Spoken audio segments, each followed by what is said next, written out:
Just imagine you're a young, recently married woman having just given birth to your very first biological child. The world is great. You feel blessed, happy, and yet something isn't quite right.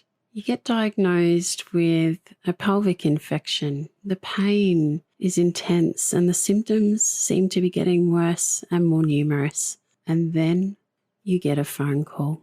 This phone call changes your life. Hannah's life and her family's life was turned upside down. Listen in now to her story about how she dealt with this diagnosis, the chemotherapy treatment, and going through all of this during COVID, unable to have family and friends visit and support her in a physical way. I think you'll enjoy Hannah's story. Have you ever had one of those gut-wrenching moments where life ground you to your knees and you found yourself asking in despair, why me? This podcast is all about sharing your stories and journeys, from asking why me to declaring this is why me. Discover how ordinary human beings like you and I have found their extraordinary levels of hope, courage, compassion, and provided a new perspective for greater potential and self-empowerment during their darkest defining moment. As a creative artist and coach myself, my guests and I discuss the interconnectedness of emotion and transformation in those moments, and how their actions then seize the opportunity for discovering their unfiltered and authentic voice, and ultimately their life's purpose. I invite you to join me each week as we share insights into how adversity can be turned into a unique advantage. Today's guest is Hannah Stevenson. Hannah and I have known each other for some years, and I still remember the beautiful photo shoot we did with her mum Janine about 6 years ago. Hannah recently had her WhyMe moment when she was being treated for a pelvic infection after the birth of her first biological child that turned into a life-changing diagnosis no one was expecting. Hannah's life was about to change forever, to being constantly prodded, poked, feeling vulnerable, and ultimately isolated through treatment. Hannah is here today to share with us how at 29 years old, she made a conscious decision to make this challenging time into something positive and was determined not to become a prisoner of her circumstances. Welcome to the WhyMe podcast, Hannah. Thanks, Vera. Thanks for having me. Oh, it's a pleasure to have you on. And let's get into your story. How about you tell us about that time where you've just given birth to your daughter, who is gorgeous, by the way, and you had this pelvic infection. Yeah. So I had Amelia in November. I should remember that a bit quicker. In November, and all was going well. I had her by C-section and was slowly recovering. And then kind of in about April earlier this year, I just started going downhill and just wasn't myself, was more irritable in my mood and things like that as well. Really fatigued, it was just a slow deterioration. And I didn't know what was going on. I still had lots of pain in my scar region from the C-section, which I just thought was normal. But then I kind of probably ignored a lot of the symptoms a bit too long as well. I was losing lots of weight. I wasn't wanting to eat. But I thought that was just lots of stress with doing remote learning at home and just some other stresses we had at home. But then I went to the doctors finally about this pain. It was Amelia was 5 months old and kind of like, we shouldn't have pain from the C-section anymore. And they kind of felt around and went, yeah, something wrong. Sent me for blood tests. The next day, the doctor rang me at like 5 o'clock just before closing, was like, get to the hospital ASAP. I had a recording. I don't necessarily know what it means, but they were saying I had a recording of an infection rate of 200, which apparently is really high and really bad. So it was like, get to hospital ASAP. Got to the hospital. They were saying, they said to us afterwards, like, we expected you to pretty much be in a coma. Like, you shouldn't have been able to talk to us with those ratings. And yeah, so I was admitted for a few days there as they tried to discover what it was, and concluded that it was a pelvis infection from giving birth to Amelia. They don't necessarily know exactly how I got that pelvis infection, but we're thinking because my waters had broken for quite a while. I think we're up to like 15 hours. They had to break my waters, and I'd had the antibiotics, but we're getting close up to that that time where it was dangerous. We think that's why.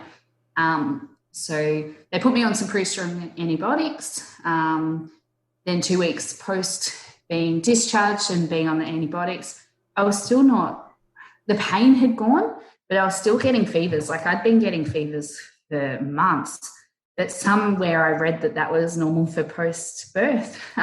So I thought, having night sweats, so I thought that was normal. I didn't know any different. And we're in isolation. So being able to check in with friends and that was just a little bit more difficult, and people hadn't been able to see the weight I'd lost and things like that. Because you lost something like 17 kilos, didn't you? Yeah, 17 kilos post-pregnancy weight. So including my pregnancy weight, I don't know how heavy I got during pregnancy, but we estimate it was about 30 kilos in the 6 months I'd lost. I put that all back on, like the healthy amount back on now, which is good. But yeah, so I rang my doctor and just said, I'm still getting these temperatures. I'm still getting 38-degree temperatures and sweats every few hours, and I can't do anything, and something else going on. And he went, yep, I agree. The one thing we didn't do tests for was chest x-rays. Can you go down to hospital and get your chest x-rays done? So I went down. They kind of, they were arguing that they wanted me to be kept in overnight, and then it got elevated to the higher up doctor in charge, and she went, no, there's no point, we can't treat you. They did tell me there was an enlargement in my glands, but I didn't really think too much of that at the time. So they discharged me because they said, well, there's no point, we can't treat you. I thought that was a real blessing, but in hindsight, they just wanted to give me an extra night with my family before they knew the next day I was probably not going to be with my family for a little bit. So next morning at 10 a.m. in the morning, doctor rang me. So I found out by phone. My husband was at work. I was just home with the kids, and rang me to tell me that I had cancer. Oh, wow.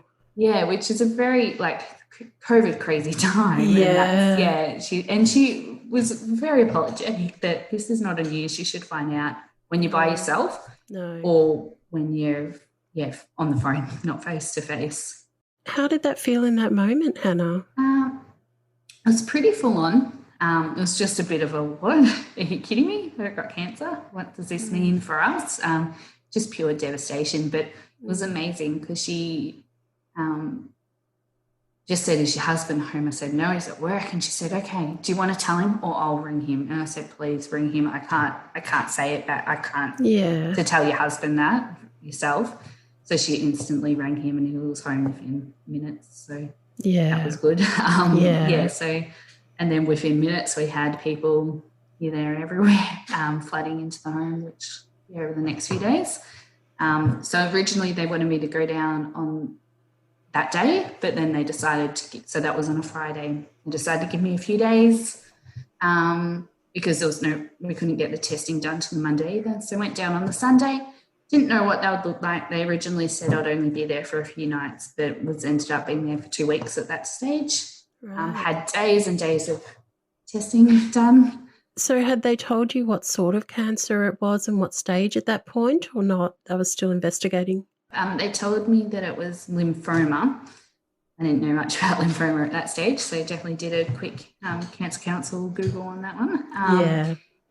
And so then we had a few days, and then I think it was on the Wednesday they told me what my diagnosis was and what stage it was. And again, I was by myself. It was the end of the day, no visit. It was after visiting hours or just at the end.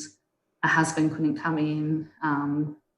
It was a bit traumatic. Very tough. Yeah, so, and then they told me that I had Hodgkin's lymphoma, stage 3, which it's different, the staging to other illnesses. It doesn't mean life expectancy. It's about how much in your body it's spread. It's shown that it was in my spleen as well. So it had spread to more than one part of my body. What did that stage mean, like in terms of the expectancy for treatment and survival for you? Because for most of us, whether we've known someone with cancer or not, that is the big C word that most people don't like to talk about. And our instant reaction tends to be, well, what is my life expectancy?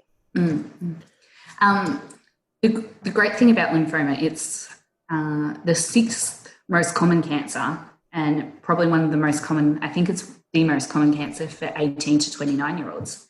But it has an incredibly amazing recovery rate, which is really, really good. But because I had stage 3, it meant I had to have a more intensive treatment regime, and there's no issue of life expectancy. The doctor told me early this week that it's 95% chance that I shouldn't go into remission, so which is awesome. Oh, that's awesome news, Hannah. It meant the treatment was a bit more full on. So it was an advanced chemo BCOP chemo regime, which meant I had to go down to Melbourne every 3 weeks for sometimes it was 5 days, sometimes 4 days, sometimes 3 days, just depending on what other testing was needed doing. And what was really hard was because of the COVID at the moment, no kids are allowed in hospitals. Right. So in the initial 2 weeks I was in hospitals, I've got a stepson who's now 10, and I didn't get to see him at all. We'd just been told we had cancer and he couldn't come and see me. I couldn't see him. FaceTime was amazing. And I could only see Amelia because at the start we were breastfeeding. But then once chemo started, by the second time I got admitted to hospital, I couldn't have any of the kids, which meant my husband couldn't come because he had to care for the kids. So yeah, I was often just by myself in hospital. That is something I can relate to very well. I've, as you know, spent a lot of weeks at a time in hospital, hours away from family and friends that could come and visit. And for me, it was particularly difficult because I was often in rooms with other people who had all their family and friends around, and that made me feel even more isolated and alone. I'm really thankful that you had the technology of FaceTime to at least be able to see and converse with your family. And I was very lucky. I always had a room to myself. And the nurses, you got to know the nurses so well. So they were always checking in on me and making sure I was okay, and always asking after the kids and wanting to see videos and families that had been sent to me that day. So we're really engaging and helpful in that way. Oh, that's beautiful. I think really when you're in hospital, particularly going through what is very stressful, your body is stressed because you can tell us a little bit more about this in a moment, but my understanding of chemotherapy is that your body is going to be stripped of not only if we just use the term bad stuff, it's also going to deplete a lot of your good cells in your body. And so you're working so hard physically. And then you're going through this huge mental and emotional shift. Yeah, and obviously wearing a cap, I have no hair. And most of my eyelashes are now all gone, some of my eyebrows. And that's just part of it. The good thing is I haven't had to shave my legs the whole time. So there are some hidden bonuses. But just the nausea and like pain in your hands and feet, and just so many different symptoms, and vomiting, and just lots of different symptoms of chemo. And you just got to deal with it. I guess it's just part of it. And the treatment of it is so many different extra things that you don't think of, like just being put on steroids so much means you're feeling nauseous all the time, but you want to eat all the time during such a high dosage. And being young, the issue of fertility is a huge issue. If we want to have another child, and that had to come into consideration, and they've got to protect my ovaries, which meant I had to get hormone injections and implants every 3 weeks, which were the most painful thing I've experienced. Were they? Yeah, which means technically I'm going through like an early onset of menopause, but it's not actually menopause. So it's quite a bizarre. You get those hot flashes and things like that. So Oh, yeah, I know what they're like. get pregnant, giving birth, and going through early menopause as well.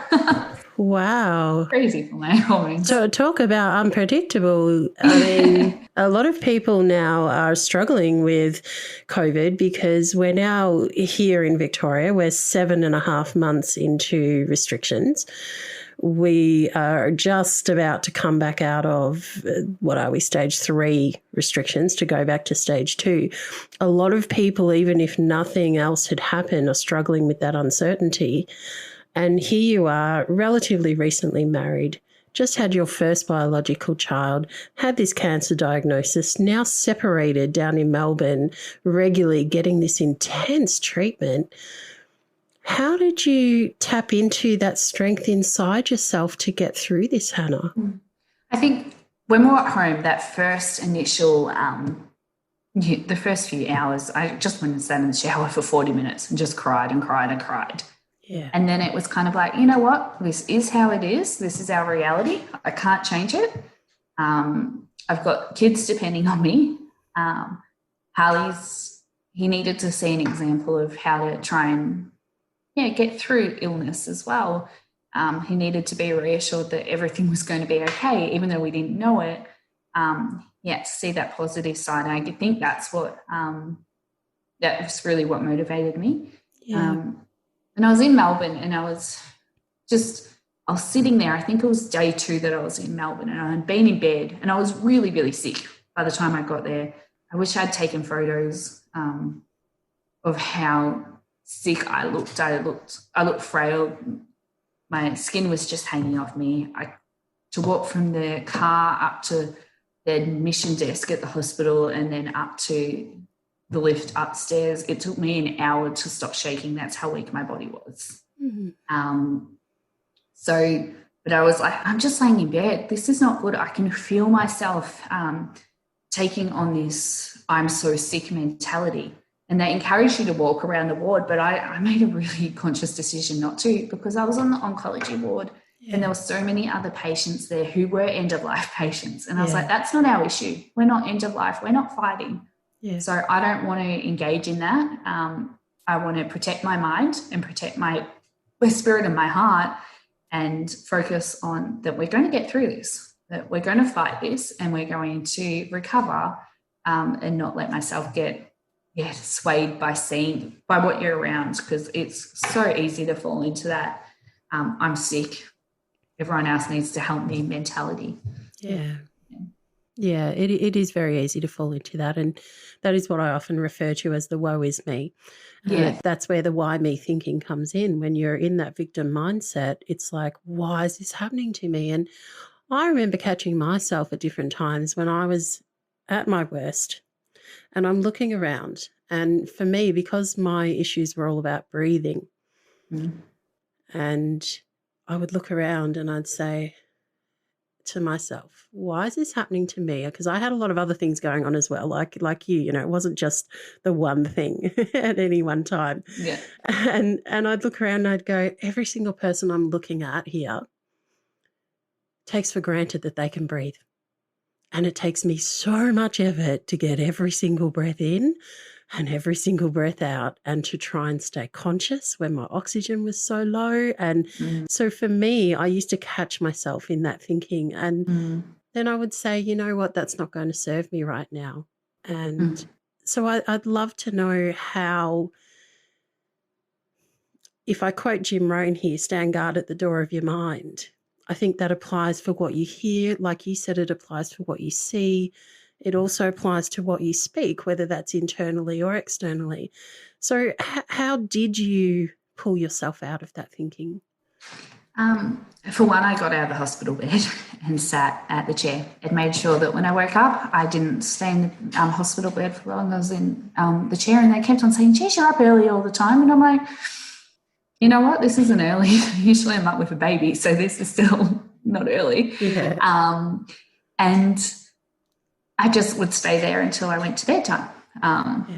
And just that in itself, and then I could look out the window and I could watch the city go past, and that in itself was helpful.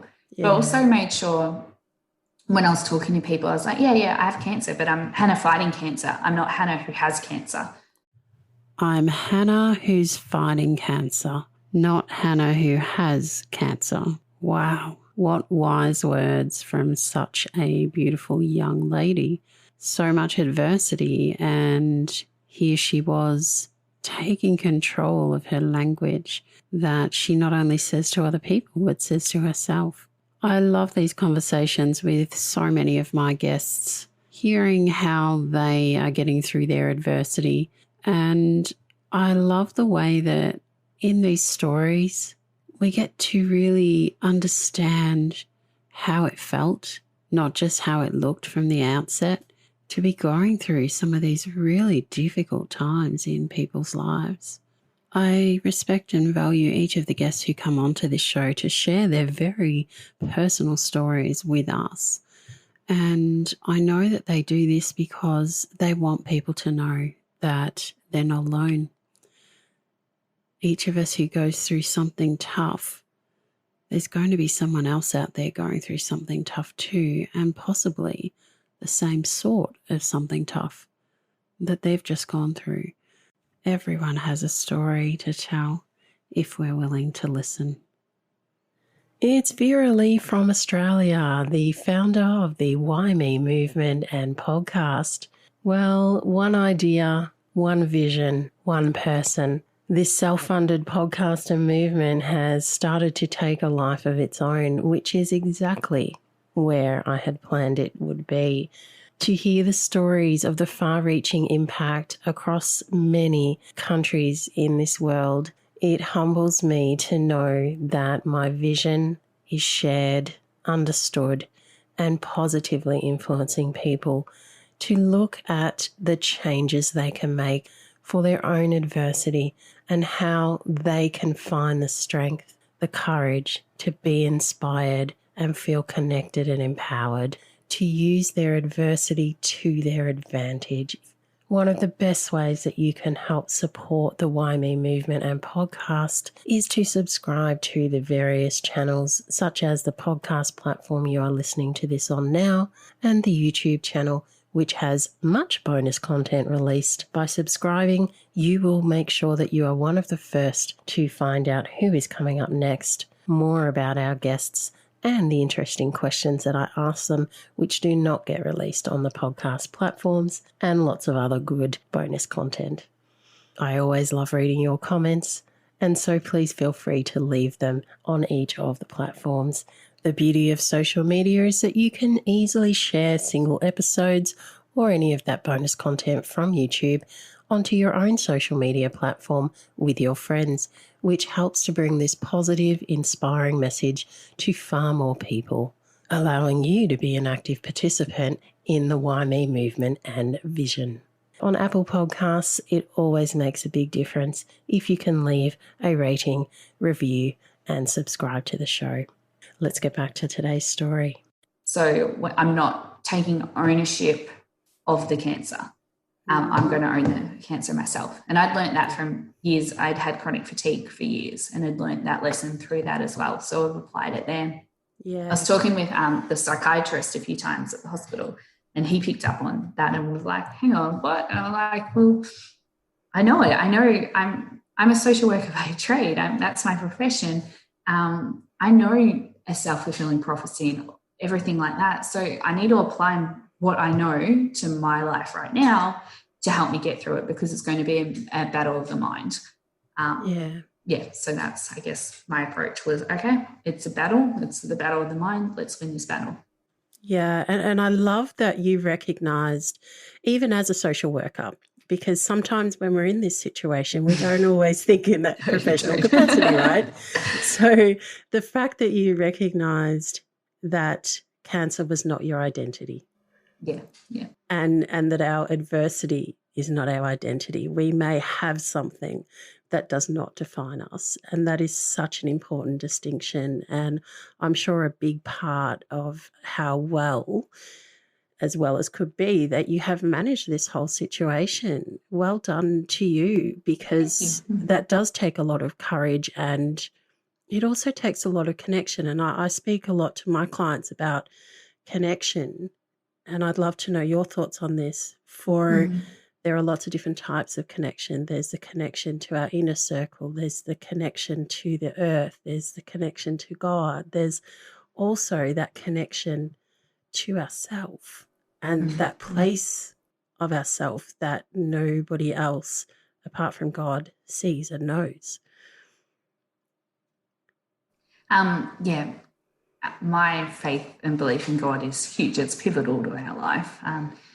For my husband and my kids' lives, my husband studies. He works for the church.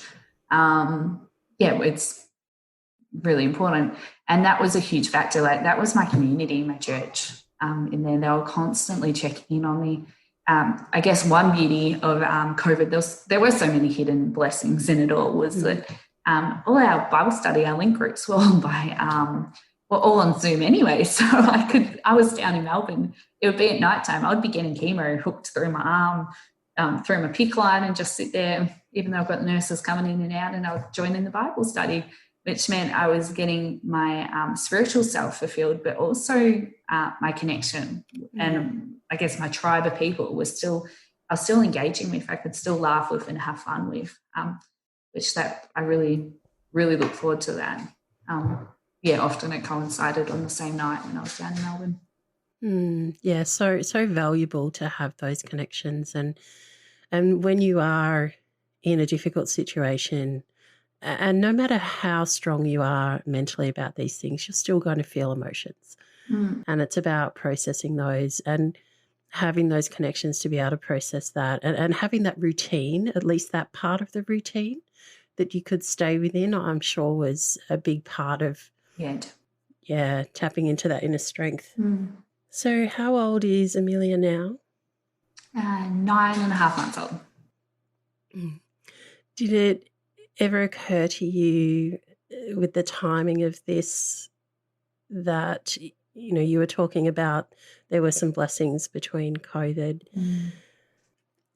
Did they, once they got this diagnosis, did they ever talk about this pelvic infection again? Is that was probably misdiagnosed at the time, or is that something that could have come out of it as well because your immune system was a bit weaker from the cancer that was undiagnosed at that time? I did. That was one of the first questions when I had a bit more of a sound mind. I asked my doctor was, how long have I had this cancer for? Like, have I had this? Because it was just a lump right here, and it was throughout my chest as well. And how are you going to find a lump like that? You don't discover it. It's not a place where you often touch on your body or whatnot. So I said to him, how long have I had this for? Have I ignored it for so long? He said, no, you've only had the cancer for 3 or 4 months. Wow. So Amelia would have only been 2 months old. And because it's blood cancer, it just moves so quickly. Yeah.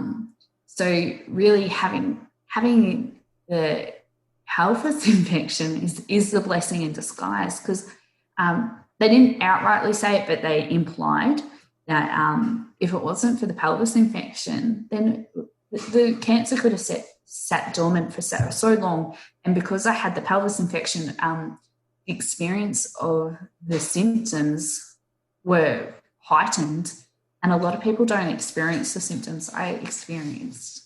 But because I was already experiencing some of them, it brought it to the forefront a lot quicker. So I'm actually very thankful I got the pelvis infection, because who knows where we would be now if we didn't have that.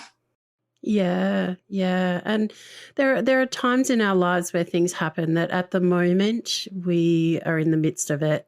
It may not feel like a blessing in any way, shape or form. And sometimes we can't see that that's going to change.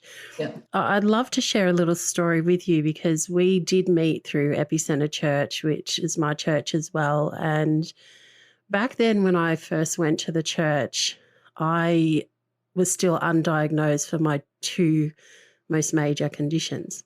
Mm-hmm. which is my eosinophilia, which is another blood disorder, and my vocal cord dysfunction, which is what's playing up at the moment. And the interesting thing to me, walking into that space when I was relatively new, so not many people knew me, over the course of a couple of weeks, and then this continued throughout treatment, I had a lot of people prophesying over me that I was going to speak to people across the globe, that I was going to impact people, and that I had something very important to say and to share and to help people recognize ways positively that they could change and improve themselves for the better. And the first couple of times that I heard that, I was like, okay, well, I've always been a teacher, so I've always helped educate people. So, okay, that, that sort of fits. But then I went and had my first treatment for my vocal cord dysfunction, where they injected Botox into one of my vocal cords to paralyze it so that I could breathe. So it saved my life in the interim until they could discover another treatment to help me. However, for those 2 years when I could not speak, I still had people prophesying that I was going to be speaking words into and over people all across the world. And in my logical mind, I would say that I have no voice. And at that stage, there was no other type of treatments available. It was considered that I may have to have a tracheostomy and lose my voice forever. And yet we fast forward 9 years, and here I am doing this podcast with people from all across the world, sharing beautiful people like yourselves stories of overcoming adversity that has been shaking you to your core and essentially has made you have to look at everything from a different perspective. It is it's a very humbling experience, in my experience, to go through such difficult health challenges and to be able to look at that different perspective and have faith and know that whether you're going through this or not, that you are still worthy and that you are important and that you have something to say and share and that you can help other people through this experience. It's interesting you say that, Vera, because I recently we had someone give prophecies at our church by online, and I had a similar one given to me that I had a message to share, and I was like, I wonder what that's like. And I kind of didn't think of it, but I think it is very much a similar type of thing. Like, you don't have to let your illnesses or diagnoses define you. And again, this is going back to years of having chronic illness and now this cancer thing. And that's what I really want to teach my kids. Hey, I'm not defined by this. It's not who I am. It's something that we have to endure and go through, but it's not going to stop me loving other people. And I've made a huge point to make sure I'm still connecting with people. There was obviously, in the initial stages, it was way too hard to connect with people. And that's okay. There's allowed to be times where you have to stop and let the other people care for you. But when I was okay enough, I was like, no, I still want to have that role. I'm still me, and part of me is that checking in on people. So I'm not going to stop that now. And I guess I would message people and they'd be like, why are you messaging me? You're the one who's going through all this. And I'd say to them, but that doesn't stop me caring for you. This doesn't stop me wanting to know how you're going. And I know you're also going through hard things at the moment. So that's okay. I'm allowed to message you and check in on you. I love that. Yeah. I love that, because it's so true. It doesn't mean that because this is happening to you that you stop doing everything you normally do that you're still capable of, which is loving and sharing on your friends and family. Yeah, that's it.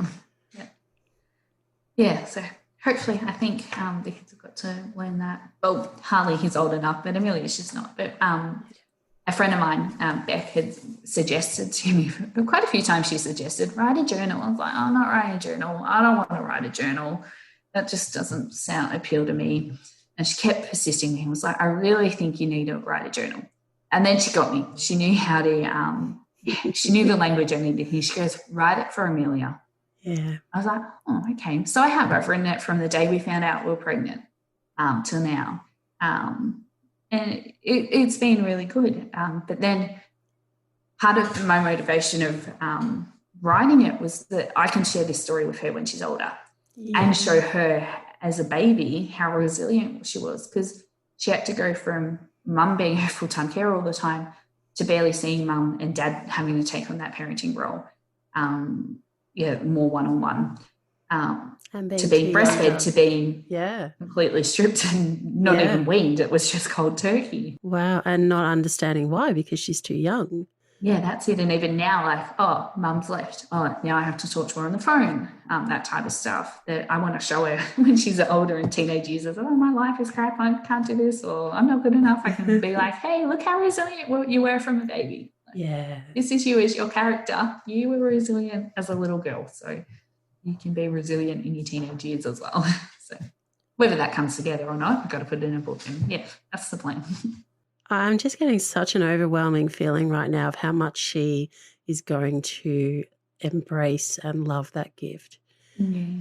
Yeah, and you will too. Yeah, hopefully. It's a beautiful thing to have there. And I keep feeling that when she becomes a mother, it'll come into its own again. Yeah, that's true.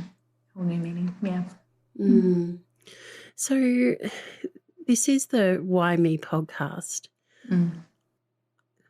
I would love to know, if you had not had the chronic fatigue, if you had not had the cancer, would you be the person you are today?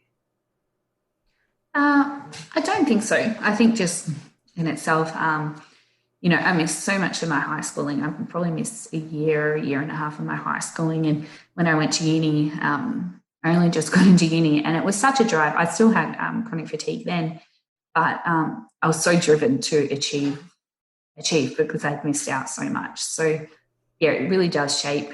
And I've always been a very, very busy person. And ironically, a lot of the illnesses in my life I've unfortunately got, or fortunately have gotten, it's caused me to stop and be still. And that's something that everyone's constantly saying to me, Hannah, stop, be still. And I'm like, I am. Compared to what I used to be, I am really still. But yeah, it definitely, it does change. Yeah, who you are as a person. I know that I've traveled many different paths in my life already, and through coming out the other side of domestic violence and sexual assault, I had to do a lot of introspection at that time, a lot of reflecting on who I was and what my part in that situation was, and realising that I probably contributed to being in that position because of the vulnerable state that I was in at the time, and because of some warped way that I thought politeness meant that I couldn't speak up about certain things. And so I made a conscious decision in my life back then to always be living authentically. And for me, it was going through that trauma and the recovery process where I really found my voice and learned how to use it, and learned that just sharing my story, and I don't usually use the word just, because I used to use it towards myself. So I'm just me. And people would say, you're not just you are you. And I'd be like, yeah, I get what you're doing there. But in this case, I use it because it's like, it was so important to understand that those experiences were what allowed me to get to that point in knowing myself at such a deeper level, that for me, without those experiences, I would not have gotten to that point, and learned that just by sharing my story, which seemed so insignificant to me once I was out the other side of it. In fact, I didn't want to think about it a lot of the time, But sharing that allowed so many other people to feel inspired, to hear how I tapped into that courage, to learn the steps that I took to get myself through those moments.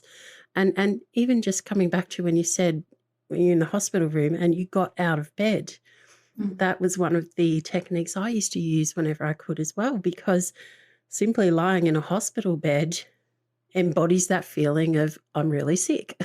Yeah, sure does. Yeah, so changing that physical state that then changes that mental state as well, it is so important.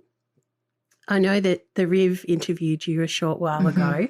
What was that experience like? That was good. It was a bit sudden. I just got contacted them, but by them, I'd started a online page, a fundraiser. So they wanted to interview about the fundraiser and find out what it was about. And I think the Riv at the time, there's no sport on, so they want to fill the Riv with, the Riv is the local paper, fill it with good news stories or stories about the community and things like that. Yeah, and what a wonderful story it was. And I applaud you for, again, sharing your story. I feel that being transparent is not always easy for people and that you're doing a really great job of that. And tell us more about what you're doing with raising money. Sure. I'm in remission, actually. I should have said that earlier.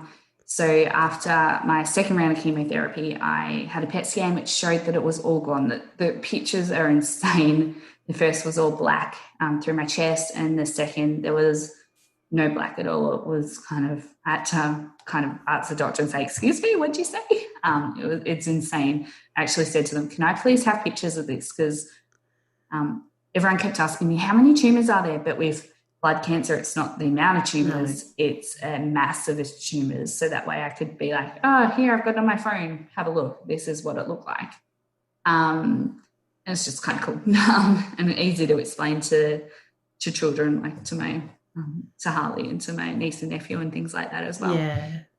But before I got that result, I kind of was like, I want to do something. Like, I want to make this meaningful, because you keep asking the question, why me? Why? I've got a baby, got married. My stepson came to live with us over a year ago. Like, we've had so much, and the reasons I won't go into, but he came to live with us under like conditions which were unforeseen at the time, or were sudden. It's probably a better word to describe it. And like, we've been through so much in the last while. Like, how could we be enjoying this as well? Again, like, why us? Yeah, everyone will ask the question, why us? I thought, you know what, we've got to make something of this situation, because I don't want it just to be this horrible time we went through. Yeah. I want it to be something that we can, again, encourage to listen and teach the kids, that type of thing. And then I've been part of Lymphoma Australia. So they have an online support group on Facebook, and with lots of nurses and things like that. And there's been times where I've had questions, and I can go to the group with other people who've got lymphoma as well, maybe different diagnoses of lymphoma, but ask them, hey, what did you do in this situation? Have you experienced this? And they would give their experiences, and the nurses would come on and support you. And I didn't tap into it as much as I needed to, because my treatment period was short and recovery was, we went into remission so quickly. But for others, it's the staple of their life. Like, when it's a really long process. So I decided I wanted to fundraise for them. And then I got the news that we were in remission. So I was like, all right, let's go. Like, I'd already decided, regardless of what it is, but it was like, all right, now's the time to do it. So I was in hospital getting chemo and like frantically on my laptop the whole time. And the nurse was like, what are you doing? I'm like, I'm just setting up this Facebook page and all this fundraising. And that's how I spent my last few treatments doing this. So I guess my goal was just to raise a bit of money for them. I thought $500 would be really ambitious. Within like 4 days, we'd been over $1,000 and that was just online donations. And then I realized so many people wanted to help, and in a time of isolation as well, not many people could physically help. Like, two of my three best friends don't live near me. I haven't seen them since I had the diagnosis. Or one was able to come visit me in hospital once, but I haven't physically been able to spend time with them. So lots of people were in the same boat. So given this opportunity, they were like, yes, we want to support. We know it's important to you. We know you had a hard time. So yes, we hear what you're doing. So that's been really good. And we've also done like socks, buying funky socks, which have been really cool, and a raffle and just online donations. And bits and pieces of money are still coming in. So it's a bit hard to know a complete total at the moment, but it's definitely over $3,000. Yeah. With just 2 weeks to go. So it's amazing. Yeah, it's so cool. It's amazing that there's so many generous people around. And this month is actually Lymphoma Awareness Month. It is. 15, which is really exciting. The 15th of September is Lymphoma Day. So in the lead up to that, we'll go raffle and then we'll have a draw and then that will be the end of the fundraisings. Only just 2 weeks to go, which is exciting. Yeah. Yeah, that is. And there's another way that you've turned this adversity into an advantage, in that I applaud the people who thought to set up that group and all of the people that go in there, because it is so important when you're going through something to do with your health, with your body, with an experience like this, that if quite often you've not had that experience before, and so you want to know, you want to be hearing from other people, you almost get that reassurance, even if they're talking about stuff that's, the worst stuff of going through this, you still have comfort in knowing you're not the only one. Yeah. And when it's something that you can't control, you have no control over anything. It's good to know, it's that element of normal for what you're experiencing. Yeah. And it's been really cool because I kind of put it as, we've been so lucky in this whole thing with how the cancer's responded to the treatment. Others are not so lucky. So my pitch would be, hey, help me help others who are not as fortunate. And it's been really cool. Harley is so excited about it all. Every few days, it's like, where are we at, Hannah? What have we done? How much have we fundraised? And we had all these big grand ideas of like a morning tea and whether he could do like a casual close day at school and all that. But then COVID hit. So a lot of that went down, or the second lockdown hit. So that all went down the drain. But it's been really cool just to see, the support. And I think people like, especially in lockdown, to go, I'm contributing to something bigger than me as well, so, which is cool. Yeah, I think that's a really valid point there, in that when people are feeling a little bit helpless, in that they might normally go out and do a little bit more, particularly people who've been volunteering in the hospitals and other places around in the community, and that's no longer possible. It is another way that they can still feel that they're contributing. Definitely. That's wonderful. Well, I'd like to thank you so much for coming onto the program, and I'd also like to give you the opportunity to let people know if they'd like to get into contact with you or contribute to your fundraising effort, how they can do that. Oh, awesome. Thanks, Vera. It is on Facebook. So it's just Hannah's Lymphoma Celebration Fundraiser. So I kind of did it, let's celebrate that we're in remission, and let's celebrate by helping those who don't necessarily get remission. So if you just look up, so Hannah's Lymphoma Celebration Fundraiser, and there's quite a few posts on the page there, so just scroll down and look at the options on what you can do.